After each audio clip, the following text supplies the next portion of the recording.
एक कॉलेज के प्रोफेसर ने घोषणा की थी अपने छात्रों को कि अगर मैं क्लासरूम में 10 मिनट से ज़्यादा देर हो गया तो आप लोग क्लासरूम को छोड़कर जा सकते हो। तो ये नियम था, छात्र भी जानते थे, प्रोफेसर भी जानते थे। सामान्य रूप से प्रोफेसर नियम के बड़े पक्के थे, समय के पक्के थे, समय पे आ जाते थे और छात्रों को शिक्षा देते थे। एक दिन संयोगवश प्रोफेसर साहब क्लास में आए। क्लास में आके सबसे पहले अपनी टोपी वहाँ रख दी। टोपी रखने के बाद क्लास के ही बाहर अन्य किसी प्रोफेसर साहब के साथ वार्तालाप करना आरंभ किए। वार्तालाप करते हुए उसमें इतना जुट गए, 10 मिनट के ऊपर हो गया। छात्र प्रतीक्षा करते रहे कि प्रोफेसर साहब प्रवेश करेंगे, लेकिन आए नहीं। तो फिर छात्र भी उठ के चले गए, क्योंकि उनको याद आया प्रोफेसर साहब ने कहा था 10 मिनट के ऊपर हो जो चले जाना।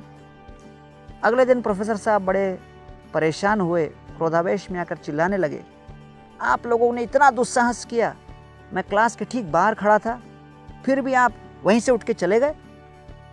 तो छात्रों ने कहा, सर आप ही ने तो कहा है कि 10 मिनट से अधिक विलंब हो तो हम लोग जा सकते हैं। प्रोफेसर साहब कहने लगे, अरे सबसे पहले आकर मैंने बेंच के ऊपर टोपी रखी, टोपी सामने रख कर फिर मैं बाहर गया। अगर टोपी है इसका अर्थ है कि मैं हूं। क्या आपको टोपी दिखी नहीं क्या? तो छात्र लोग चुपचाप इस बात को सुन लिए। अगले दिन प्रोफेसर साहब जब क्लासरूम में आए तो देखा कि 35 टोपियां बेंचेस पर रखी हुई हैं। सारे छात्र गायब।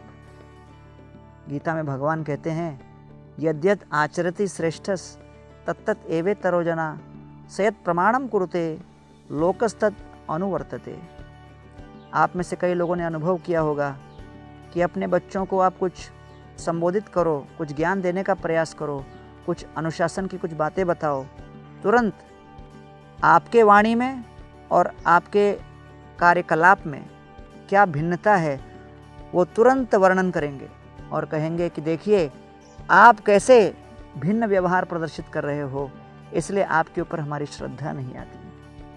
इसीलिए हमें चाहिए कि हम अपने जीवन में हमारे मन के विचारों को, हमारी कथनी को, वाणी को और हमारे कार्यकलापों में समन्वय लाएं, जिससे हृदय के भीतर वास्तविक शांति, प्रसन्नता, प्रफुल्लता और आनंद की अनुभूति कर सकें।